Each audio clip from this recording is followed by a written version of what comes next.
18 साल का एक लड़का हूँ। मैं फिलहाल अभी इंजीनियरिंग की पढ़ाई कर रहा हूँ। मुझे बताने में बहुत ही शर्मिंदगी महसूस हो रही है, लेकिन मेरी समस्या यह है कि मैं अपनी माँ के प्रति यौन रूप से आकर्षित हो गया हूँ। मुझे न केवल अपनी माँ से प्यार हो गया है, बल्कि उनकी वजह से मैं कहीं भी अपना ध्यान नहीं लगा पा रहा हूँ। दरअसल मैं हर महिला में अपनी माँ की छवि देखता हूँ। मुझे कहते हुए भी काफी शर्म आ रही है कि मैंने उनके वॉशरूम में छोटा सा छेद कर दिया है, ताकि मैं उन्हें छिप छिप कर देख सकूं। मुझे न केवल उनके साथ प्यार करने का मन करता है, बल्कि मैं उनके साथ एक रोमांटिक रिश्ते में भी आना चाहता हूँ। मुझे पता है कि ये सब बहुत ही गलत है, लेकिन मैं इस जुनून का कहीं से भी कोई हल नहीं ढूंढ पा रहा हूँ। मुझे ऐसा क्या करना चाहिए जिससे मैं अपनी भावनाओं पर पूरी तरह काबू पा सकूं?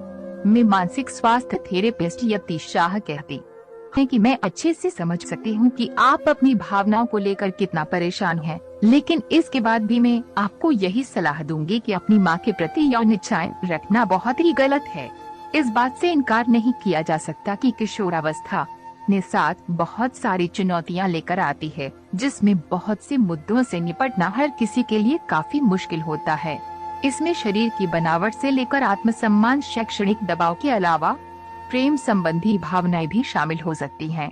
आप अकेले नहीं हैं, बल्कि आज के समय में ज्यादातर युवाओं को किसी न किसी मुद्दे का सामना करना पड़ रहा है। दरअसल बहुत से लड़के कम उम्र में अपनी मां की तरफ आकर्षित हो जाते हैं।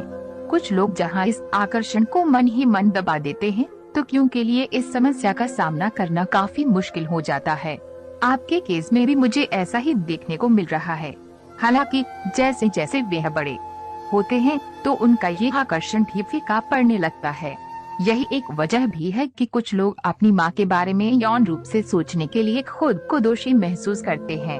हालांकि 17 से 18 की उम्र में किसी की तरफ आकर्षित होना बहुत ही सामान्य बदलाव है, लेकिन अपनी माँ बहन के प्रति ऐसी इच्छाएं रखना गलत है। एक बार जब हम इस तथ्य को स्वीकार कर लेते हैं कि हम अपनी माँ के प्रति रोमांटिक भावनाओं से जूझ रहे हैं, तो इस पर काबू पाना बहुत मुश्किल काम नहीं है। आप अपनी भावनाओं को स्वीकार करने में सक्षम हैं। ऐसे में मैं आपको यही सलाह दूंगी कि अपने इस जुनून से निपटने के लिए आप जो कुछ भी अभी कर रहे हैं, वह पूरी तरह बंद कर दें। सबसे पहले तो आपने वॉशरूम के दरवाजे में जो छेद किया हुआ है, उसे बदल दें। वहीं अपनी ऊर्जा को सकारात्मक और रचनात्मक गतिविधियों में लगाएं। आप चाहें तो जिम, स्पोर्ट्स क्लब या खुद को बेहतर महसूस कराने के लिए दोस्तों संग हैंग आउट का प्लान भी बना सकते हैं। इससे आपको अपनी माँ के ख्यालों से दूर रहने में मदद मिलेगी। हाँ, इस बात का ध्यान रखें कि अपनी भावनाओं पर कंट्रोल पाने के लिए आपको अपनी माँ की गरिमा का भी सम्मान करना होगा। यदि आप अपने आप से निपटने में असमर्थ हैं, तो आप किसी काउंसलर की भी मदद ले सकते हैं। इन सब से बाहर निकलने में वे आपकी मदद कर